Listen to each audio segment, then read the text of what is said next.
Welcome to Gita kitchen. ఈరోజు మనము దోసకాయ పప్పు చేద్దాము. దానికి కావాల్సిన పదార్థాలు కందిపప్పు. నేను 150 గ్రామ్స్ కందిపప్పు తీసుకున్నాను. 2 దోసకాయలు తీసుకున్నాను, మామూలు చిన్న సైజువి 2 దోసకాయలు. కారం 1/2 టేబుల్ స్పూన్, ఇంగువ 1/2 టేబుల్ స్పూన్, పసుపు, పోపు దినుసులు జీలకర్ర, ఆవాలు, ఎండుమిర్చి, కొద్దిగా శనగపప్పు, మినపప్పు, salt 1.5 table spoon, oil 2 table spoons, 2 రెమ్మల కరివేపాకు, కొద్దిగా చింతపండు, 4 పచ్చిమిర్చి. ఇవి చాలా కారంగానే ఉన్నాయి. ఇలా నిలువగా పొడవుగా కట్ చేసి పెట్టుకోవాలి. 4 వెల్లుల్లి రెబ్బలు రఫ్గా దంచి పోపులో వేసుకోవాలి. కందిపప్పును కుక్కర్లో వేసుకొని 2 సార్లు శుభ్రంగా కడిగి పెట్టుకోవాలి. కందిపప్పు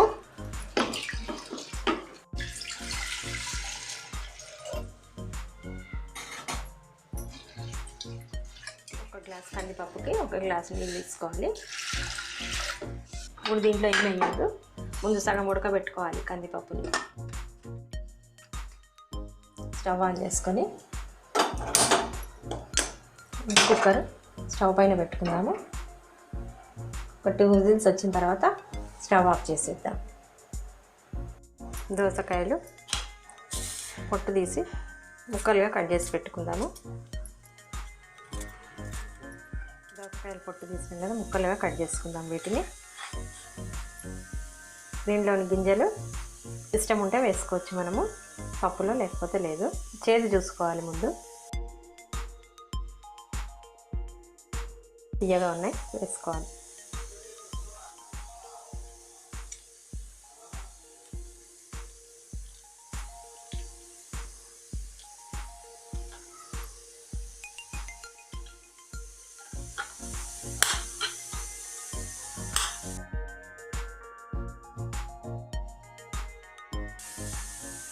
చిన్న ముక్కలుగా కట్ చేసి పెట్టుకోవాలి దోసకాయలు. ఈ విధంగా చిన్న ముక్కల్లా కట్ చేసి పెట్టుకోవాలి దోసకాయలు.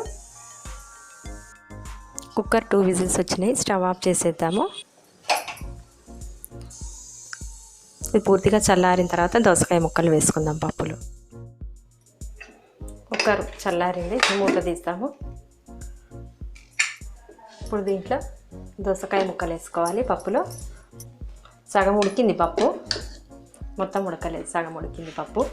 దీంట్లో దోసకాయ ముక్కలు వేసుకోవాలి. కారము, పసుపు,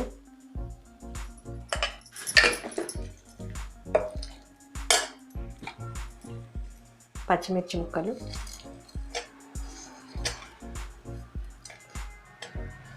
తర్వాత దీంట్లో నీళ్ళు పోసుకోవాలి 1 గ్లాసు.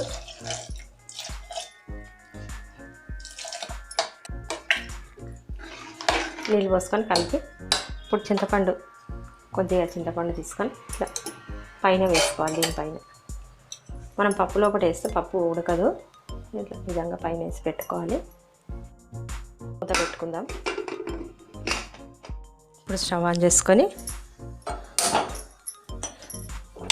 కుక్కర్ స్టవ్ పైన పెట్టుకుందాం. ఇంకో 1 విజిల్ వచ్చే వరకు పెట్టుకుందాం. 1 విజిల్ వచ్చిన తర్వాత స్టవ్ ఆఫ్ చేసేద్దాం. 1 విజిల్ వచ్చింది, స్టవ్ ఆఫ్ చేసేద్దాము. పూర్తిగా చల్లారిన తర్వాత మూత తీస్తాం. కుక్కర్ పూర్తిగా చల్లారింది, మూత తీస్తాం.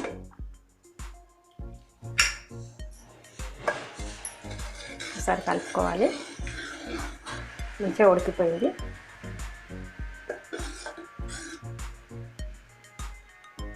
దోసకాయ పప్పులోకి దోసకాయలు ఇలా కనిపించాలి మంచిగా. మొత్తం వేసి రుబ్బేస్తే కనబడాయి. చూడడానికి కూడా ఇలా ఉంటే బాగుంటాయి. దోసకాయ పప్పు అంటే ఇలా ఉండాలి. ఇప్పుడు దీంట్లో సాల్ట్ వేసుకుందాము. సాల్ట్ వేసుకొని కలుపుకోవాలి. పప్పు చల్లారిన తర్వాత కొంచెం గట్టిగా అవుతుంది. ఇంకా కొన్ని వాటర్ వేసుకుందాము. ఉప్పు వేసినాం కదా పప్పులో. 2 నిమిషాలు స్టవ్ పైన పెట్టి ఉడికించుకోవాలి. అదే మనం పప్పులో ఉప్పు వేసి ఉడకబెడితే పప్పు ఉడకదు, అందుకే లాస్ట్కి వేసుకోవాలి. వేసుకొని 2 నిమిషాలు ఉడికించాలి. స్టవ్ ఆన్ చేసి 2 నిమిషాలు స్టవ్ పెడదాం పప్పుని. పప్పు ఉడుకుతుంది, తీసేసి ఇప్పుడు పోపు పెట్టుకుందాం. దీంట్లో ఆయిల్ వేసుకోవాలి. పోపుకు ఆయిల్ వేసుకుందాం. దీంట్లో చిన్న కడాయిలో పోపుకు ఆయిల్ వేడైంది. ఇప్పుడు దీంట్లో జీలకర్ర, ఆవాలు, ఎండుమిర్చి వేసుకుందాం. పోపు దినుసులు, రఫ్గా తెచ్చిపెట్టుకున్న ఉల్లిపాయలు వేసుకోవాలి. తర్వాత దీంట్లో కొంచెం ఇంగువ వేసుకుందాం. ఇది ఇష్టం ఉన్న వాళ్ళు వేసుకోవచ్చు, లేకపోతే లేదు. తర్వాత కరివేపాకు వేసుకుందాం. స్టవ్ ఆఫ్ చేసేద్దాము. కొత్తిమీర పోపు పప్పులో పెట్టుకోవాలి. ఇంట్లో వేసిన వెంటనే మూత పెట్టేసేయాలి. 1 నిమిషం పాటు మూత పెట్టించాలి. ఇప్పుడు ఎల్లిపాయ టేస్ట్ అనేది పప్పుకు పట్టుకుంటుంది, పప్పు మరింత టేస్ట్ అవుతుంది. కలుపుకొని దోసకాయ పప్పు రెడీ అయింది. ఒక సర్వింగ్ బౌల్లోకి తీసుకుందాం.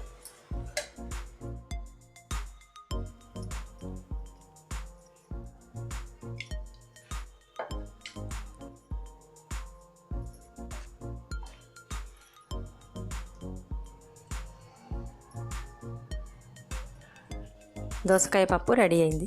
ఈ వీడియో మీకు నచ్చినట్టయితే లైక్ చేయండి, షేర్ చేయండి, కామెంట్ చేయండి. సబ్స్క్రైబ్ చేయని వాళ్ళు ఉంటే సబ్స్క్రైబ్ చేసుకోండి.